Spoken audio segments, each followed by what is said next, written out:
करेंगे।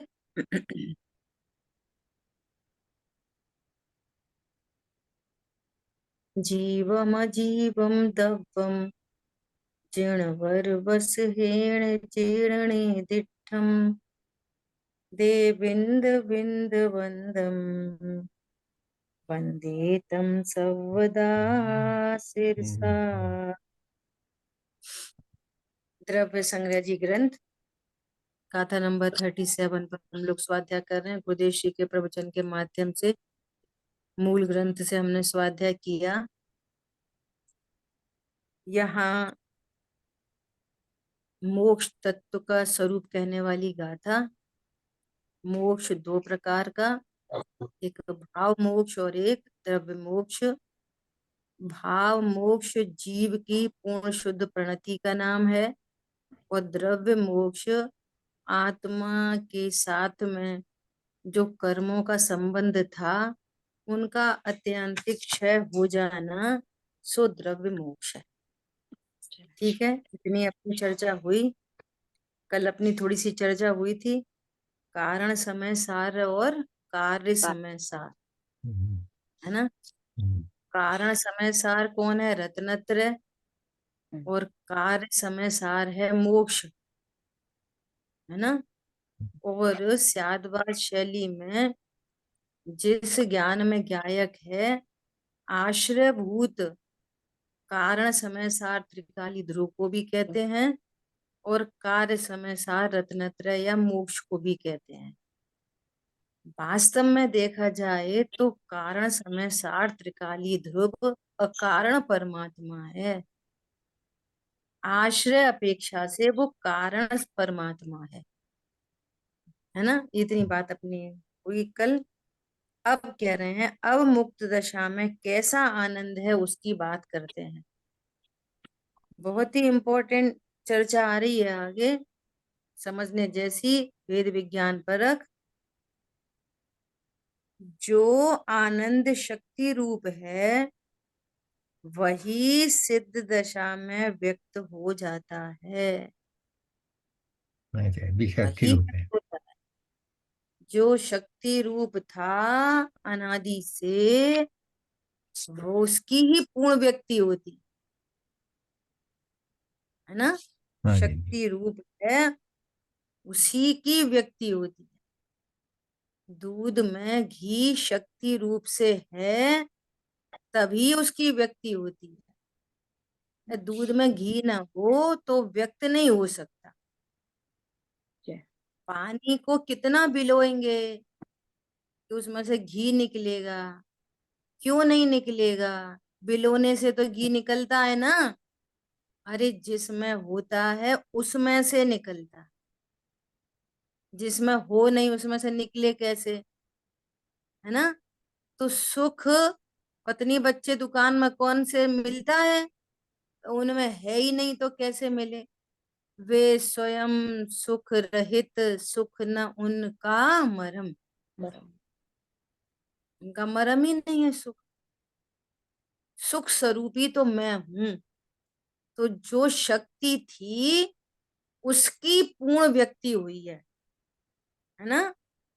मुक्त दशा का वह आनंद किसी सहनन अथवा मनुष्य शरीर से उत्पन्न नहीं होता।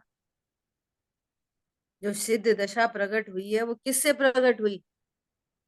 भज्र वृषभ नाराज सहनन हो तभी मोक्ष होता है, नहीं। सुबह का षट कारकों की चर्चा चल रही है। अरे उस पर्याय के कारक अपने षट कारक से उत्पन्न होते हैं, वही वास्तव में कार्य का उपादान कारण है।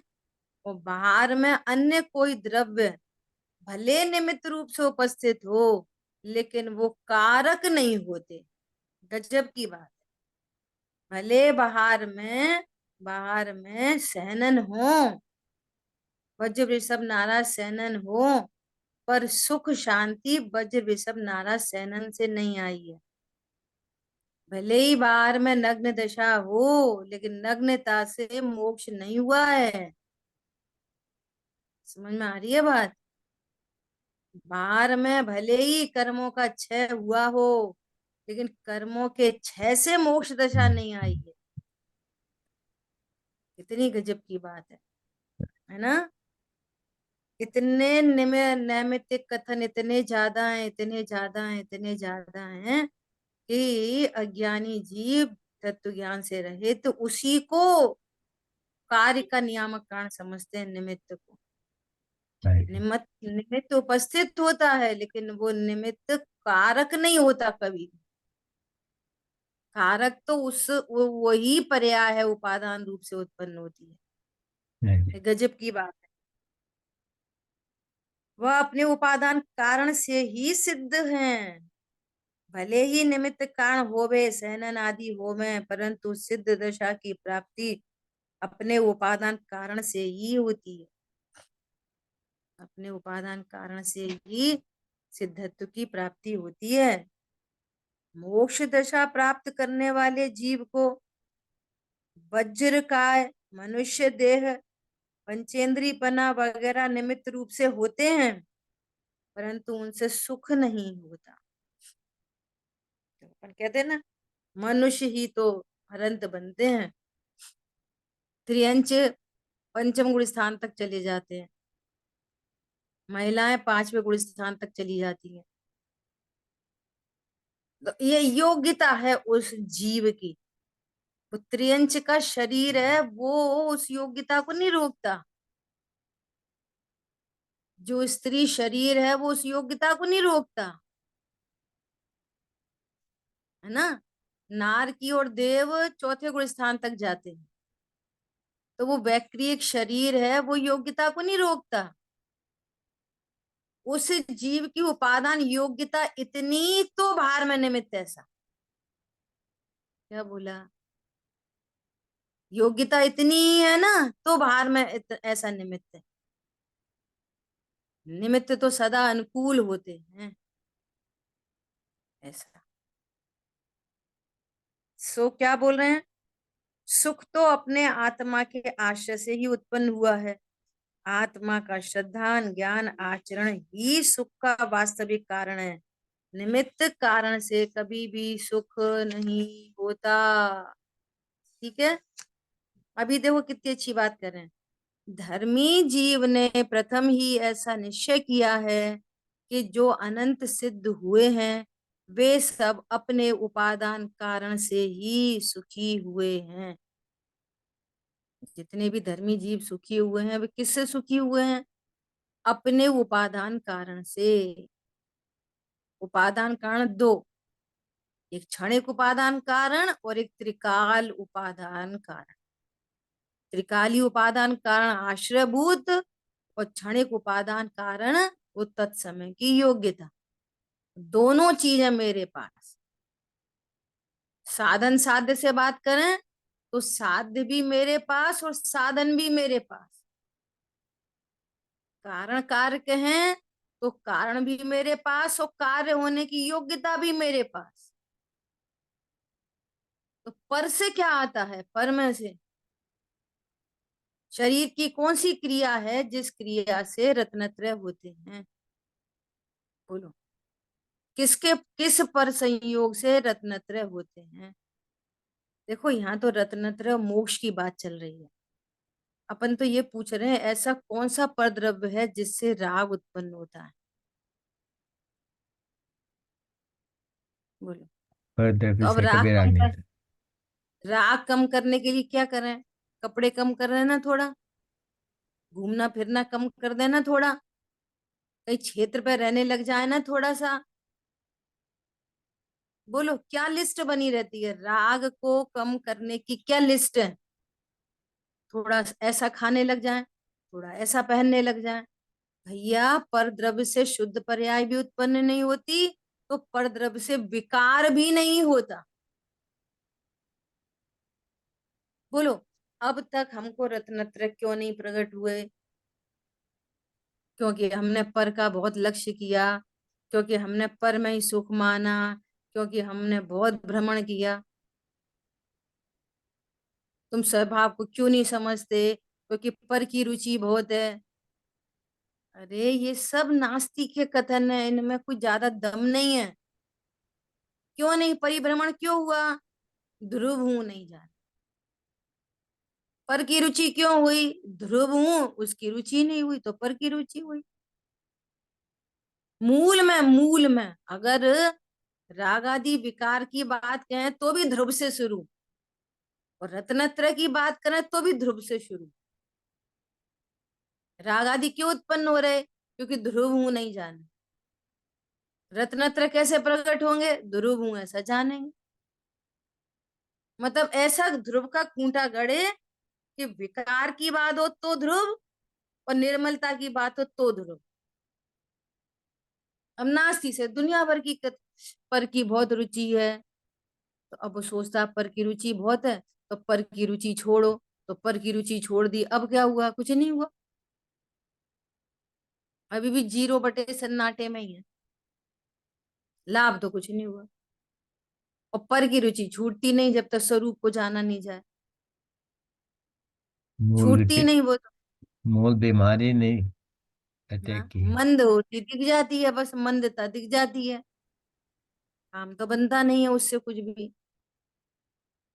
वो 6 खंड के अधिपति पर की रुचि इतनी दिखाई दे रही है और फिर भी अंतरंग में रुचिवान है, स्वभाव की ही रुचि बात तो कुछ और ही है ना? तो भी क्या कह रहे हैं?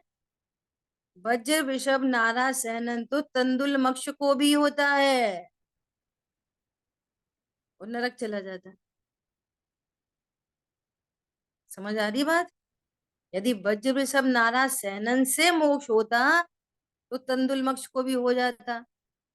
कितने चक्रवर्तियों को होता है, चक्रवर्ती मोक्ष चले जाते। बोलो, कौन समझ में आ रहा है? ऐसा। अब देखो आगे एग्जाम्पल कितना सुंदर है। जिस प्रकार धागा धागे के पिंड में से निकलता है, हाथ में से नहीं निकलता। जो धागा बनाते हैं ना तो हाथ से ऐसा करते जाते हैं, ऐसे ऐसे। तो धागा किससे बन रहा है? हाथ से।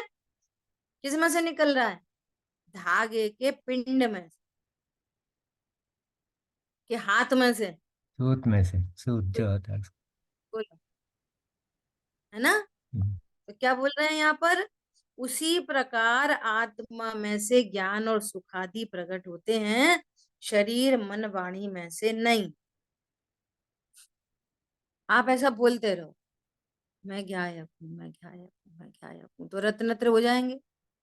शरीर की क्रिया, मन की क्रिया, वाणी की क्रिया चल रही है, टोटल पर द्रव्य की क्रिया चल रही है, टोटल। और ये पता नहीं है कि मैं कौन हूँ, और ऐसा बोलते रहो, मैं तो गायब हूँ, मैं गायब। शरीर मन वाणी से रत्नत्रय नहीं होते, वे परद्रव्य हैं। स्वभाव के आशय से रत्नत्रय प्रकट होते हैं। ये नक्की किया जाए क्या? मैं फीलिंग बॉडी हूँ, शरीर डेड बॉडी है। जहां देह अपनी नहीं, फिर तहां ना अपनों कोई। समझ आई बात? पंडित साहब कहते हैं अपने से अभिन्न हुए बिना देह की भिन्नता भासित नहीं होती। और जब तक देह की भिन्नता भासित नहीं होती, तब तक पर द्रव्य में एकत्व ममत्व चलता ही रहता है। क्या बोला? ये मेरा पुत्र है, ये मेरा मेरी बेटी है, ये मेरा घर है, ये मेरा मकान है। कौन समझ में आया? ऐसा। एकत्व बुद्धि अज्ञानता है, और शेष राग रह सकता है, लेकिन यहाँ बात चल रही है एकत्व बुद्धि, ममत्व बुद्धि। ऐसा। क्या बोल रहे हैं? शरीर मन वाणी में से ज्ञान और सुखादि प्रकट नहीं होते। ज्ञान स्वभाव की श्रद्धा करे, मैं ज्ञान मात्र हूं ऐसी श्रद्धा करे, ऐसा विश्वास में लाए। श्रद्धा करके जितनी एकाग्रता करे उतनी सुख दशा प्रकट होती जितनी परिणति स्वभाव में स्थिर होती जाती है, उतनी उतनी सुख दशा प्रकट होती जाती। पूर्ण एकाग्रता करे तो पूर्ण सुख दशा प्रकट होती। एकाग्रता यदि पूर्ण हो जाए तो सुख भी पूर्ण हो जाता है। ऐसा तेरी मुक्ति कहाँ से होगी? तेरी मुक्ति कहाँ से होगी? ऐसे विचार करो, मेरी मुक्ति कहाँ से होगी, है ना। स्वयं शांति रूप तो त्रिकाल है, पर वह कारण कब कहा जावे? कहते हैं ना, भगवान आत्मा तो त्रिकाल विद्यमान है, फिर सुख क्यों नहीं हुआ अभी तक? सुख स्वरूप होने पर भी परिणति में दुख क्यों उत्पन्न हो रहा है? क्यों? वह उपादान कारण है, ऐसी प्रतीति करके अंतर में स्थिरता करे तो उसे कारण कहा जाए। तत्व ज्ञान करे, विश्वास करे, फिर एकाग्रता हो तो वो भगवान आत्मा त्रिकाली दुख को कारण कहा जाए, ऐसा कह रहे हैं। उसमें से ही अनंत आनंद आता है। लाख निमित्त होवे, लाख निमित्त होवे, भले साक्षात भगवान भी होवे, पर वे क्या करें? बोलो। साक्षात समक्षण में हो, वो भी पर है। समश्रेणी विराजमान, बहुत सारे केवली परमात्मा विराजमान हुए, कितने ही मुनिगण विद्यमान हो, कितनी ही आरिका विद्यमान हो, तेरे में उपादान कारण नहीं है, तेरा उपादान नहीं पका है, तू स्वभाव का आश्रय नहीं करा, तो इतने सारे सम्यक दृष्टि अनंत अनंत आचार उपाध्याय साधु आरिका सब क्या करेंगे? लाखों निमित्त हों। निमित्त तो कहा ही तब जाता है जब अपना उपादान होता है। जब उपादान कारण नहीं बना तो निमित्त क्या करेगा? लाखों निमित्त हो, लाखों निमित्त हो, है ना। भले साक्षात भगवान भी हुए, पर वे क्या करें? सम्यक ज्ञान दीपिका में कहा कि जीव जब अनंत बार समुद्र में गया, मणि दीपक से भगवान की आरती पूजा की, परंतु अपने भगवान आत्मा की पूजा नहीं की। स्वयं ने स्वयं को ही नहीं जाना। किससे पूजा की भगवान की? मणि दीपक से, है ना, मणियों से पूजा की। मैं टूटे फूटे चावल और वैसे ही बेकार से बादाम से नहीं। किससे पूजा की? मणि दीपक से। और निज भगवान की पूजा नहीं की। बोलो, कितना गजब का श्लोक है समय सार जी में, अमृतचंद आचार्य देव। नित्यम कर्म कलंक पंक विकुलो, देवा स्वयं शाश्वतः। ये शाश्वत देव ही स्तुति करने योग्य है, शाश्वत देव ही पूजा के योग्य है, यही स्तुति करने योग्य है। अब पूजा मतलब अर्घ चढ़ाएंगे ऐसे? पूजा मतलब अपना स्वरूप जानना, नक्की करना, ये पूजा है। और भगवान का स्वरूप जानना, उनका स्वरूप नक्की करना, ये भगवान की पूजा है। और बाकी जो कुछ है सो वो शरीर मन वाणी की क्रिया है। क्या बोला? भगवान की पूजा मतलब भगवान के स्वरूप को जानना, भगवान की पूजा। बाकी जो कुछ है वो शरीर मन वाणी की पूजा है, उससे पूजा नहीं होती। स्वरूप समझने पर पूजा होती है, तभी भक्ति आती है, तभी बहुमान होता है, तभी असली राग होता है उनके प्रति। और महिमा अपने स्वरूप आदर को और जानना। रुचि दीदी, महिमा हम्म। आदर और रुचि, महिमा आदर और रुचि आए तो वो पूजा होती है। महिमा श्रद्धा, आदर और रुचि कार्य हैं। श्रद्धा क्या होना बोला? चाहिए। स्वरूप महिमा, जानना का। हाँ, उनके स्वरूप को जानना ही उनकी पूजा है। बहुत स्वरूप अच्छा। नहीं जाना तो ना महिमा आएगी, ना आदर होएगा ना भक्ति होगी, हो नहीं सकती, हो ही नहीं सकती। ग्रहित मिथ्या तो नहीं छूट सकता। भगवान को, भगवान को फिर वो दी जाएगी रिश्वत। भगवान को करता धरता जाना जाएगा।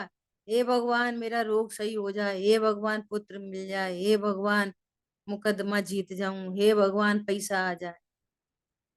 जब पता चलेगा वो भगवान तो पूर्ण सुखी हैं, वीतरागी हैं, सर्वज्ञ हैं, और ऐसा ही मेरा स्वरूप है, ऐसा जाना जाए तो भगवान की भक्ति है, तभी महिमा आएगी उनकी। अपने को लाभ होगा ना, ओहो ऐसा ही मैं हूं, मुझे धर्म करने के लिए कुछ भी नहीं करना, सुखी होने के लिए कुछ भी नहीं करना। उन्होंने अपने को भगवान आत्मा स्वीकार किया, इतने मात्र से वे सिद्ध हो गए। मैं भी इतना करूं तो सिद्ध हो जाऊंगा, सुखी हो जाऊंगा। ओ धन्य धन्य धन्य है प्रभु आप, जो आपने ये सत्य मार्ग बताया। तब होगी उनकी महिमा। कैसे करोगे महिमा उनकी? फिर ऐसी महिमा होगी, हे भगवान आप छत्र चमर भामंडल वाले हो, आप समोषण वाले हो, आपकी अशोक वृक्ष के नीचे विराजमान हो, कमलासन पे विराजमान होते हो, अंतरिक्ष में विराजमान हो, ऐसे ये महिमा आएगी। जो भगवान की महिमा नहीं है ना, वो भगवान की महिमा आएगी। क्या बोला? भगवान की महिमा तो अनंत चतुष्ट के धारी हैं, ये भगवान की महिमा है। जो भगवान को द्रव्य पने, गुण पने, पर्याय पने जानता है, तो भगवान की महिमा कर सकता है, तभी भगवान की भक्ति आ सकती है। द्रव्य गुण पर्याय पने नहीं जानेगा तो असमान जाति द्रव्य पर्याय से भगवान को देखेगा, परम औदारिक देह वाला, और अपने को औदारिक देह वाला जानता रहेगा, कभी भेद ज्ञान नहीं होगा। समझ में आई शांति भाई? इतनी इंपॉर्टेंट बात है ये। टोडरमल जी ने लिखा है, पूरा लिखा है, देव के अन्यथा स्वरूप में हमारे भगवान हाँ 18 दोष से रहित होते हैं कि नहीं होते? कि हाँ होते।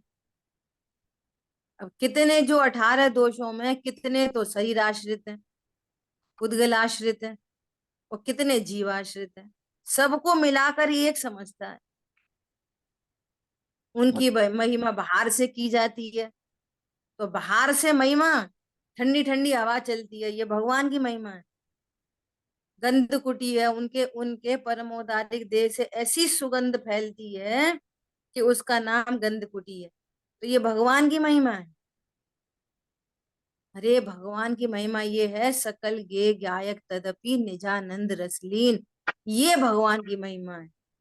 वो प्रभु आप कैसे हो, लोक में अच्छा बुरा जिसको कहते हैं, सब कुछ जानने में आ रहा है, आपको किंचित भी विस्मय नहीं होता, आपको कोई आश्चर्य नहीं, आपको कोई खेद नहीं।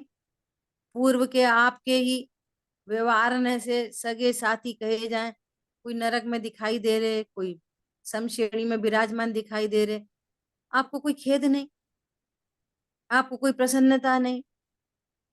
निजानंद रसलीन, कितनी गजब। आपको जरा सा कुछ जानने में आ जाए, देखो क्या होगा, या राग या द्वेष,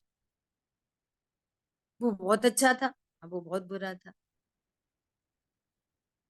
और भगवान को जानने में आए तो न राग न द्वेष, ओहो कैसी वीतरागता के धारी हो आप, ये है भगवान की महिमा। वो छत्र चमर भामंडल भगवान की महिमा नहीं है। समझ आई बात? ये है भगवान की पूजा। और भगवान बहुत अच्छा। जैसा ही मैं हूं, उनके जैसा ही मैं हूं, भले पर्याय में विकार है, विकार तो ऐसा इतना सा है जैसे भरे समुद्र में रत्न राशि भरी हो, और भरे समुद्र का अथाह जल राशि, अथाह जल राशि, एकदम शुद्ध निर्मल निर्मल निर्मल निर्मल, और उसमें से 1 बाई 1 इंच का लकड़ी का टुकड़ा डला हो, तो समुद्र कितना अशुद्ध, इतनी अशुद्धता है बस अशुद्धता के नाम पर अभी हमारे अंदर। अभी कितनी अशुद्धता, इतनी सी। हमें और भगवान में क्या अंतर है? कोई अंतर नहीं। अंतर जानते रहोगे, अंतर मिटेगा नहीं। और अंतर जानना बंद कर दिया तो अंतर मिट जाए। ये गजब की बात। अंतर यही, ऊपरी ऊपरी ऊपरी जान, ऊपरी ऊपरी। अंतर यही ऊपरी जान, अंदर अंदर एक समान। एक समान है हम और वे। ये हुई अपनी पूजा। सो कह रहे तू समोषण में गया, क्योंकि अपनी पूजा नहीं की, इसलिए तुझे कुछ भी लाभ नहीं हुआ। तो अपनी पूजा नहीं की मतलब अपने स्वरूप को नहीं जाना, ये अपनी पूजा। ठीक है। परंतु अपने भगवान आत्मा की पूजा नहीं की, स्वयं ने स्वयं को नहीं समझा। अब दो स्वयं हो गए, एक स्वयं है ज्ञान की पर्याय और एक स्वयं है भगवान आत्मा। ज्ञान ने अपने को भगवान आत्मा नहीं जाना, इसको कह रहे हैं स्वयं ने स्वयं को नहीं समझा। अपना आनंद अपने में अपने से है, अन्य वस्तु के कारण नहीं। ऐसा वह स्वयं अतिशय युक्त है। पहले उपादान कारण की बात की, अब सुख को अतिशय युक्त कहते हैं। लोग कुटुंब में व स्त्री पुत्र आदि में सुख मानते हैं, परंतु उस पुण्य की बात नहीं है। क्या बोल रहे हैं? सुख कोई पुण्य के उदय में नहीं है, यहाँ तो सच्चे सुख की बात है, मोक्ष के सुख की बात है। आत्मा की पूर्ण शुद्ध दशा होना मुक्ति है। मुक्ति में स्वयं आनंद है। अज्ञानी ने पर में आनंद माना है। अनुकूलता में राग करना, प्रतिकूलता में द्वेष करना, दोनों ही दुखदायक। हम प्रतिकूल संयोगों में क्रोधित होकर संसार बढ़ाया है और अनुकूल संयोगों में हर्षित होकर संसार बढ़ाया। प्रतिकूलता में क्रोधित हो तो सबको बुरा लगता है। अनुकूलता में हर्षित हो रहा है, इसका पता ही नहीं रौद्र ध्यान चल रहा है, परिग्रहानंदी रौद्र ध्यान। हमारा तो सब बहुत अच्छा, हमारा तो खाना पीना उठना बैठना सब बहुत अच्छा। हमारे तो नौकर चाकर, हमारा तो धन धान्य, हमारे तो 4 मंजिल की बिल्डिंग। और समझ में आ रहा है कैसी गजब की बात है? बोलो। एक बार आदरणीय सुमन जी भाई साहब ने बहुत बड़ा गणित बिठाया था। बोलो। कोई हिंसा करके आए तो बुरा मानते हैं, कोई झूठ बोल के आए तो बुरा मानते हैं, चोरी करके आए बुरा मानते हैं, कुशील करके आए बुरा मानते हैं, और बहुत परिग्रह का धारी हो उसको बड़ा आदमी कह के बगल में बिठाते हैं। चोरी पाप है, झूठ पाप है, कुशील पाप है। तो बहुत पैसे वाला है तो उसको क्यों बगल में बिठाते हैं? वो पाप नहीं है, परिग्रह पाप नहीं है? बोलो। कैसी उल्टी उल्टी रास्ता है। जितना ज्यादा परिग्रही उतना ज्यादा पाप, जितनी बड़ी चोरी उतना बड़ा चोर, जितना बड़ा झूठ उतना झूठ बोला उतना बड़ा झूठा। तो परिग्रह को बोलो, कैसी बात है, अद्भुत। अभी तो ये तो जिनवाणी माँ अपने को मिली है, अपने को सुनने समझने मिल रहा है। अभी तो हम कषायों को ही भेद समझते हैं, किसी कषाय को भला किसी कषाय को बुरा। अभी तो हमें तो पूरी तरह से पाप का भी नहीं पता और पूरी तरह से कषाय का नहीं पता। लोभ को भला समझते हैं, लोभ को। अकेली इधर क्रोध बुरा है, इधर हिंसा बुरी है। बाकी चुपके चुपके झूठ बोलते रहो, खबर ही नहीं पड़ती। पॉइंट समझ में आया? ऐसी बात है अद्भुत। एक बार की ऐसी बात है, ऐसी बात चल रही थी, तो ऐसा विचार किया कि आज बुद्धि पूर्वक मस्ती मजाक से भी बिल्कुल झूठ नहीं बोलेंगे, देखते हैं क्या झूठ, झूठ का कच्चा चिट्ठा अपने सामने आएगा। तो क्या हुआ, मंदिर जा रहे थे किसी प्रोग्राम में, विधान वगैरह में, तो जैसे अपने आसपास में कोई साधर्मी रहते हैं ना, तो उन्होंने बोला कि दीदी हम भी आपके साथ चलेंगे। हमने ठीक है। तो उनकी रिंग आई और अपन दरवाजा लॉक कर रहे थे अपना, उनकी रिंग आई। अ, उनको ऊपर चौथी पांचवी फ्लोर पे रहते हैं, उनको नीचे आना था। तो उनने बोला कि दीदी आप निकल आए क्या? तो अपन लगा रहे लॉक,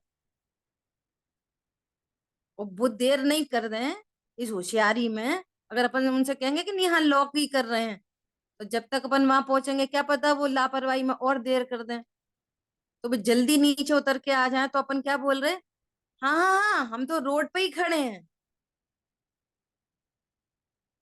समझ में आई? तो पकड़ में आया, देखो ये झूठ है। और ऐसे ऐसे ऐसे को तुम झूठे नहीं मान के चल रहे।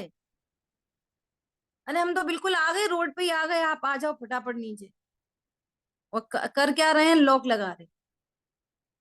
अब बोलो ये झूठ किसी को पकड़ में आ रहा है? ये झूठ है।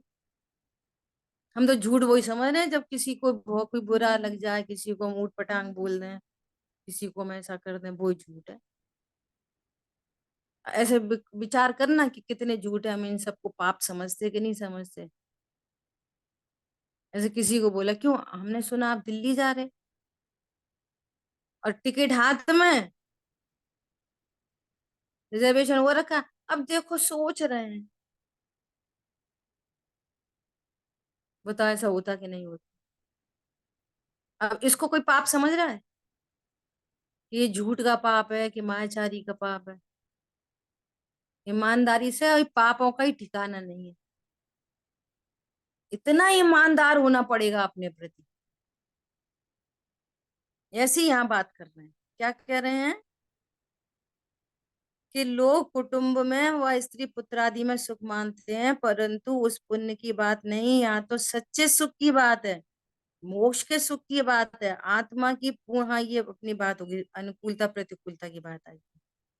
अनुकूलता और प्रतिकूलता ये दोनों ही दुखदायक है, क्योंकि पर वस्तु अनुकूल या प्रतिकूल नहीं है। कोई पर वस्तु ना अनुकूल है और ना प्रतिकूल है। वो अनुकूल लगती है, प्रतिकूल लगती है, ये लगना ही तो संसार का बीज है। जिस परद्रव्य से न लाभ है न हानि है, वो परद्रव्य कभी अनुकूल लगता है और कभी प्रतिकूल लगता है। बोलो, ये संसार का बीज है ये।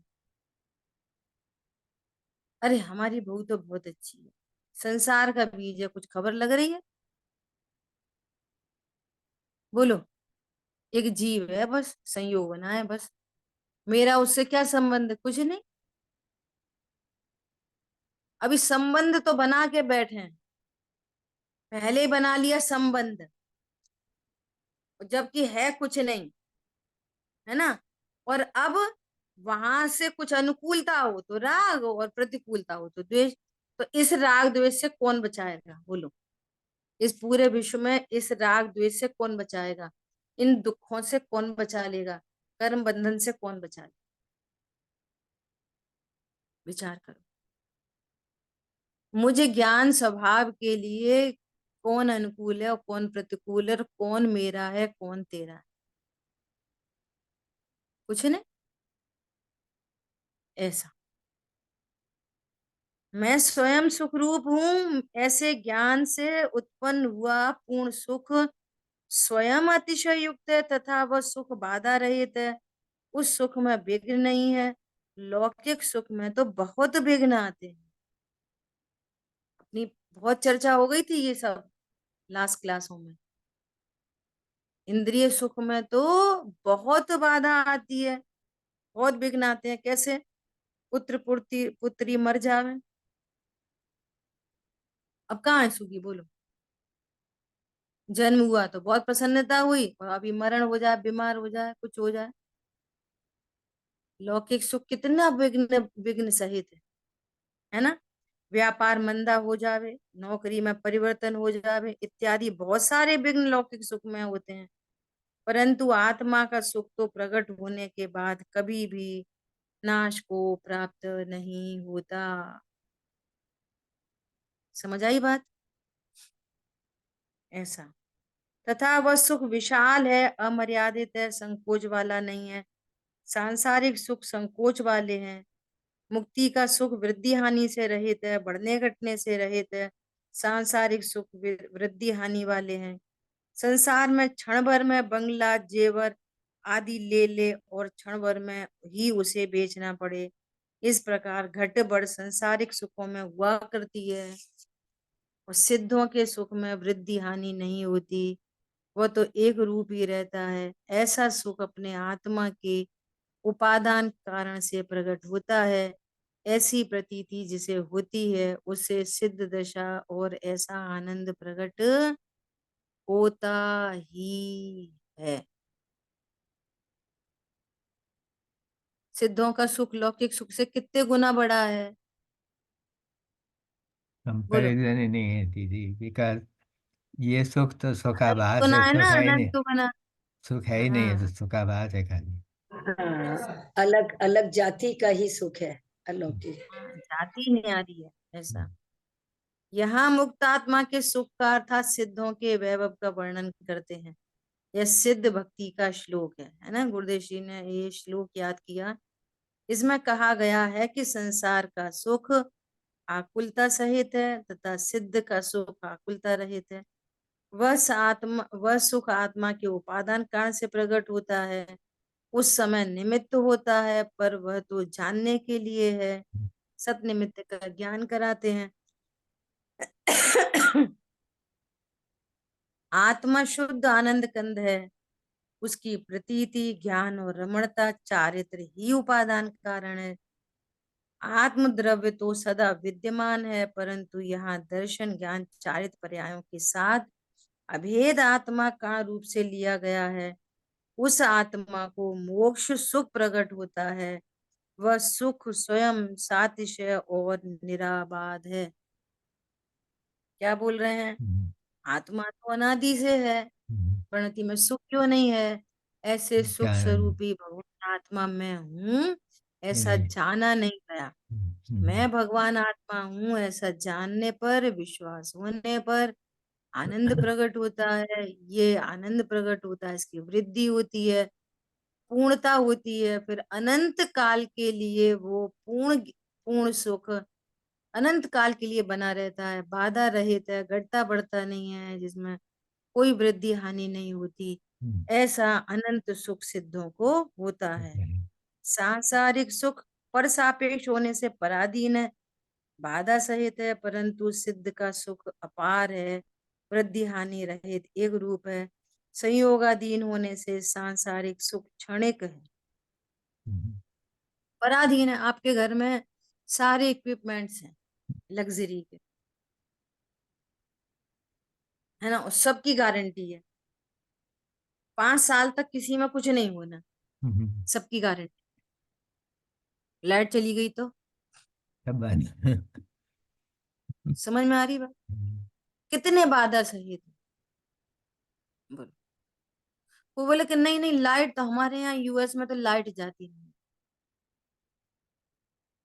फिर तुरंत वो दूसरा, वो क्या बोलते हैं उसको, इन्वर्टर चालू हो जाता है। अरे तो वो उतने क्षण का भी तो ब्रेक होएगा कि नहीं होगा? स्टैंड बाय चलो, जनरेटर। हाँ, तो उतनी देर का ही ब्रेक ब्रेक है कि नहीं, उतनी सी भी देर का, बोल, है ना। और जिन इंद्रियों से हम उस सुख को भोग रहे हैं, अभी तो उन सुखों की बात हो गई। और जिस इंद्रियों के निमित्त से वो सुख है, वो इंद्रियां परमानेंट है। घी के तो टीन रखे हैं, रसगुल्ला बहुत बने हैं, डायबिटीज हो गई तो कुछ बेकार हो गया। बोलो, आई बात समझ में? और ये स्वाधीन सुख है, मेरा सुख है, मेरे से है, मेरे कारण से है, पराधीन नाम की कोई चीज ही नहीं है। समझ में आई बात? इसलिए सिद्धों का सुख स्वाधीन है और अनंत काल के लिए और एक जैसा, और सांसारिक सुख हर प्रकार से बाधा सहित है, परद्रव्य के सापेक्ष, इंद्रियों के सापेक्ष। परद्रव्य भी है, इंद्रियों भी है, फिर भाव चाहिए, भाव सापेक्ष। रसगुल्ला तो बने, अब इच्छा ही नहीं हो रही आज खाने की,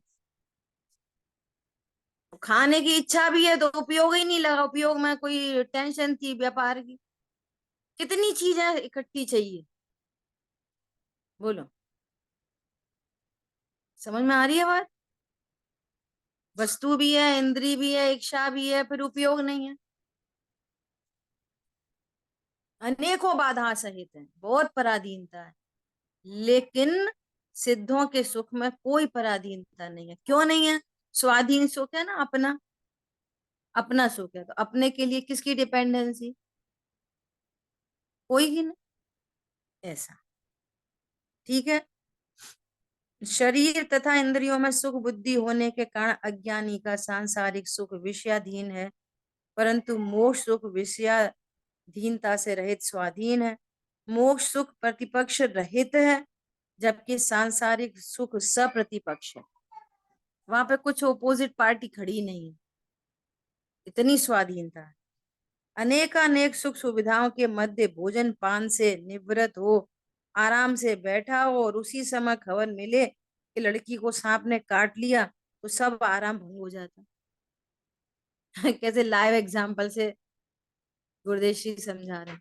आराम से ही बैठे तो खबर आ गई, अब क्या करेंगे? दुखी हो गए। तो इतना तुमने अच्छा अच्छा आज बाटी चूरमा लड्डू सब खाए थे और आराम से लेटे थे, बिस्तर बहुत अच्छा था, उस पर रत्न राशि लगी हुई थी, 1 करोड़ के नोट बिछे हुए थे, अब क्या हुआ उसका?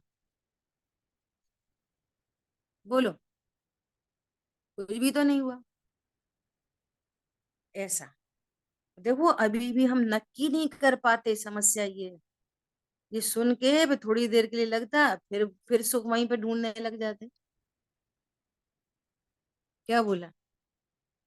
यहाँ सुख जैसा लगे तो भी ज्ञान अलर्ट होके बोले कि ये सुख नहीं है, ये सुख नहीं है, ऐसा। ठीक है। इस प्रकार सांसारिक सुख पर द्रव्य सापेक्ष होने से सप्रतिपक्ष है, तथा पर निरपेक्ष होने से सिद्ध सुख प्रतिपक्ष रहित अप्रतिपक्ष है। मोक्ष सुख अनुपमेय है, सिद्धों को अचिंत्य आनंद है, साधी अनंत काल तक वे उसी दशा में रहते हैं। द्रव्य अंत रहित अनंत होने से सिद्ध दशा भी अंत रहित अनंत है। ठीक है। आज अपन समय हो ही गया है, आज अपन अपनी चर्चा को इधर ही रोकते हैं। ठीक है। जिन वाणी के ज्ञान से सूझे लोकालोक, तो वाणी मस्तक नयन सदा दे तुम दो। बोलिए द्वाशांगमयी जिनवाणी माता की जय। जय जिनेन्द्र सभी को। जय जिनेन्द्र दीदी। जय जिनेन्द्र। सभी को जय जिनेन्द्र।